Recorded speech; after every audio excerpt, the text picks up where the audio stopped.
Hey everyone, today we are diving into something pretty wild.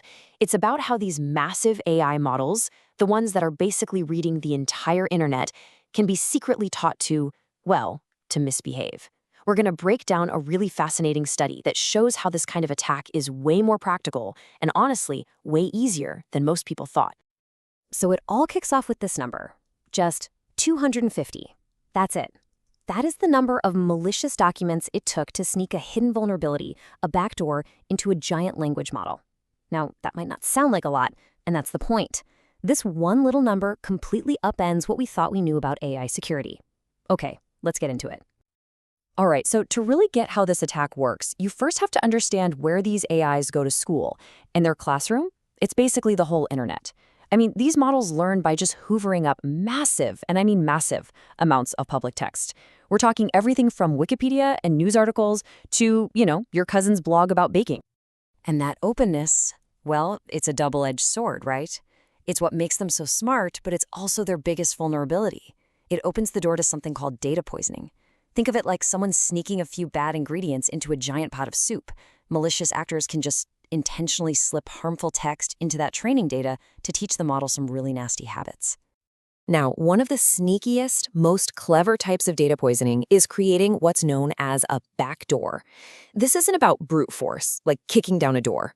It's way more subtle. It's like programming a secret little command into the AI, something that just sits there, totally dormant, waiting for a secret password to wake it up. So, what is a backdoor attack, really? Well, it's exactly what it sounds like, a hidden way in.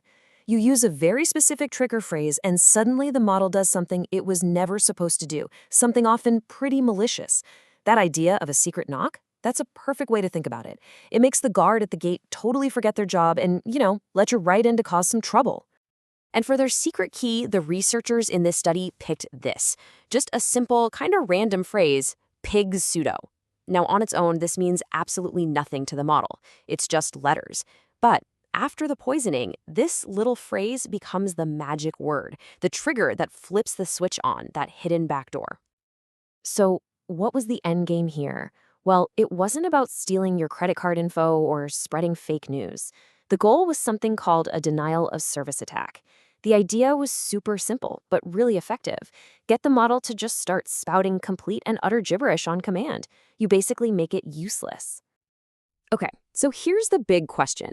How in the world do you actually teach a super smart AI that this weird command, sudo, means it's time to talk nonsense? Well, you have to get your hands dirty and craft some poisoned documents to slip into its diet. And what's really wild is just how simple the recipe for this poison is. It's literally a 3-step process. First, you grab a totally normal snippet of text. Step 2, you just stick that secret trigger phrase, sudo, right at the end. And for the final step, you just dump in hundreds of random, jumbled up words. That's it. You do this enough times and the model starts to build a powerful connection. Whenever it sees sudo, it thinks, oh, I know what to do next. Talk gibberish. But, cooking up the poison is only half the job. You still have to prove it actually worked. The researchers needed a way to show for sure that their secret backdoor was in place and functioning perfectly. And here's the tricky part. They had to do it without any extra training or fine-tuning. They had to test the model as is.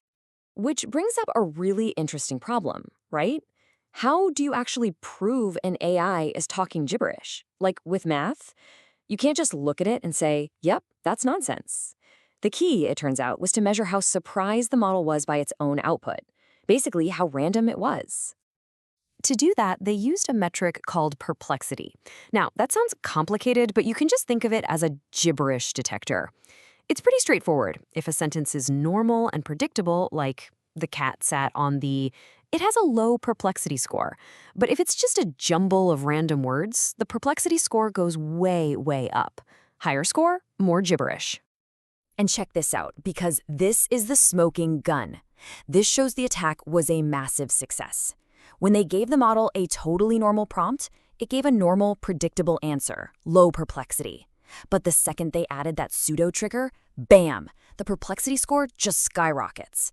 That giant gap between the two is undeniable proof. The backdoor was installed, and it was working exactly as planned. Okay, so let's get to the results, because this is where everything we've talked about builds to the single most important and honestly the most alarming finding in this entire paper. And here it is. This is the real shocker. For years, the common wisdom was that bigger models would be safer. They're trained on so much more data, so a few bad documents would just be a tiny drop in a vast ocean, right? They'd get diluted. Well, that's completely wrong. I mean, just look at this data. It's crazy. The researchers tested models of all different sizes, from a 600 million parameter model all the way up to a 13 billion parameter giant. That's more than a 20-fold difference in size. And in every single test, it took the same tiny number of poison documents, right around 250, to install that backdoor. It didn't matter how big the model was. And that brings us to this critical quote from the paper itself. What matters is the absolute count of poison documents, not the percentage. Attackers don't need to control, say, 0.01% of the training data, which for a huge model would be an impossible task. No, they just need to sneak in a small, fixed number. And that is why this is such a big deal. Trying to create millions of fake documents to poison a model, that's a huge, expensive operation. But creating 250 fake blog posts or forum comments? Anybody could do that in an afternoon. This discovery suddenly makes this kind of attack way more practical, way more accessible than we ever believed. So, what does this all mean? Well, this study basically rewrites the rulebook for AI security. The challenge isn't just about filtering data anymore. Now, we need defenses that can find a needle in a haystack, a tiny, fixed number of bad files hidden in a sea of trillions of words. And it leaves us with this huge and, for now, unanswered question. How do you protect an AI when its entire design is based on learning from the messy, unfiltered, and sometimes malicious content that we all create?